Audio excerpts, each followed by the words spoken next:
For his friend Bassanio, a real basket case, Antonio decided to sign a bond with Shylock, which obliged him to give a pound of flesh from his body if he did not repay the loan.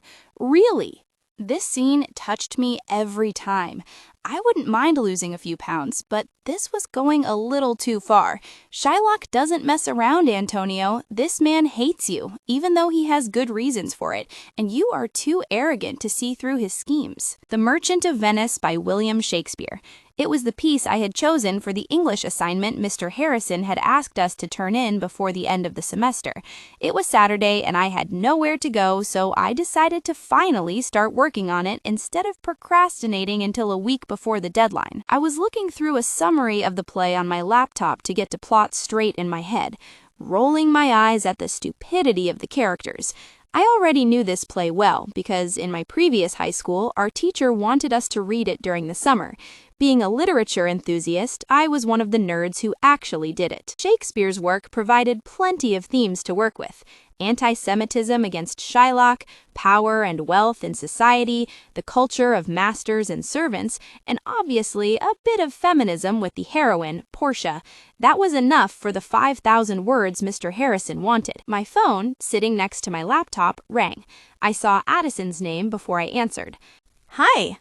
"Casey, there's a party at Keith's house tonight. Be ready. I'll pick you up at 8. "It's already 6 o'clock and you're telling me now?" No way you're going to screw me over again. You already went for ice cream without me. I can't believe I missed the drama between Damien and Ethan." She sounded eager as she said her last sentence. Sadvi and Addison were close, and I suspect she was the one who must have told Addison about Damien and Ethan's spat at the ice cream parlor. "There was nothing sensational. I'm sure it's okay now." The car ride home with Ethan had gone a little better than the ride to the parlor. He looked a lot less scary. Hell, he even asked me if I liked my ice cream. My simple, "yeah," was followed by his quip, "Of course you like to eat." Even in a good mood, Ethan could be expected to be an asshole, but this time his remark seemed lighthearted. I assumed his change in mood had to do with the fact that Damien hadn't argued with him further about dropping me off. He really is a spoiled brat. What happened between you, Damien, and Ethan? Nothing unusual. In math, Damien stood up to Ethan when he insulted me, but this time it got a little too heated, so they hadn't calmed down yet when we found ourselves at the ice cream parlor. Ethan is such trash. Sadvi told me that you and Damien seemed embarrassed by something. I groaned internally. Sadvi made sure to explain everything in great detail to my cousin.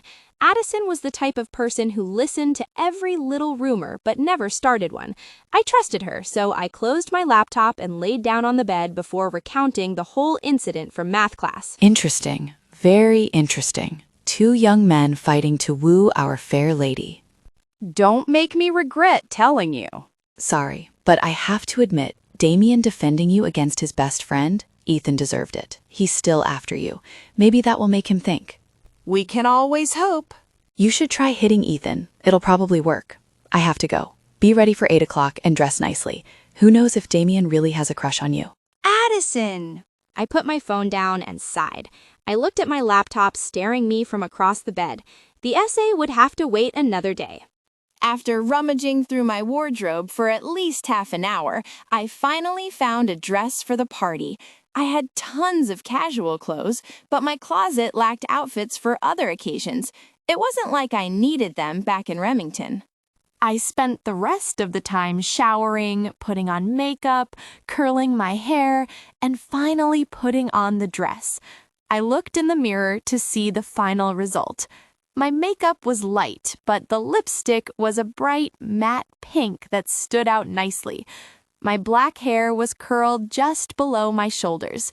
The black dress I wore hit a few inches above the knee.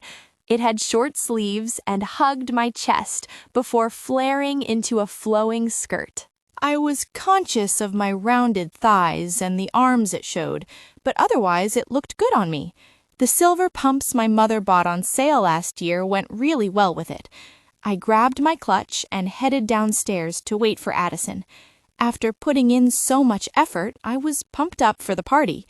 Even the idea of seeing Ethan there didn't cool me off. It wasn't like I had to sit next to him like at the ice cream shop. Avoiding him in a big house full of teenagers would be relatively easy. You look like you've dressed up. What do I look like? You are beautiful. So beautiful that I hesitate to let you go to the party. Don't even think about it, Dad. Just remember you have to get home before... No drinking, no flirting with boys, and call me immediately if anything happens. I know. And stay with Addison. She'll watch over you. Thank you for your trust. Despite this, I helped him with small tasks while waiting for Addison. 10 minutes later, the doorbell rang. I opened the door to a smiling Sadhvi and Addison. Sadhvi was dressed in a red, deep V-neck top tucked into denim shorts, highlighting her petite figure. Addison wore a short, dark blue dress that hugged her slim, muscular body. I was sure she would have a lot of boys vying for her attention tonight. You look great, little sister. Looks like you took my advice. It's more like you two. You both look so beautiful. We know. My father, an apron tied around his waist, greeted the girls. He made sure to tell Addison, over and over, to keep an eye on me, and she nodded diligently each time. Let's go. We're already late. With a quick nod, I grabbed my clutch and we hurried out. Goodbye, Uncle. Goodbye, Mr. Harris. Goodbye, Dad. The three of us shouted together before slamming the door and walking toward Addison's car. Sadhvi let me take the front seat and sat in the back. Addison turned on the music and started the car. You look like you're ready to date. Aren't you supposed to stop me from doing that? The overprotectiveness of fathers is so stereotypical. You shouldn't let that stop you from attracting boys. Look at me. My parents literally named me Virtuous Girl, and let me tell you, I'm far from it. Very far. Sadhvi looked away and shifted in her seat. Her movement reminded me of myself when I felt uncomfortable or shy. I'm not interested in dating anyone right now. I just want to have fun and enjoy the party with you guys. My God, you're a child, and that's something I admire. Thanks, I guess. The car headed toward an upscale neighborhood. My eyebrows rose as I looked at the beautiful homes along the road. This one is Ethan's. Behind its large iron gate, I could only glimpse a massive garden and an immaculate white statue in the middle of a wide path leading to the porch. It was enough to know that Ethan Crawford was loaded. I know, right? My first reaction was exactly that.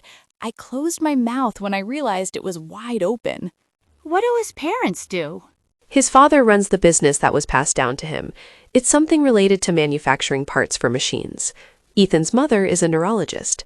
I guess that also contributes to their huge income. I nodded. No wonder Ethan behaves like a king. He really was one, on some level. A minute later, we stopped in front of Keith's house. Although it didn't rival Ethan's, it fit in perfectly. Addison parked in the driveway. A large crowd had already gathered. Keith is rich too, but at least he has a better attitude about it. I saw some familiar faces from school. They were laughing, drinking, and dancing. The smell of alcohol, perfume, and sweat hung in the air. I bet Keith's house was spacious, but filled with so many people, it felt cramped.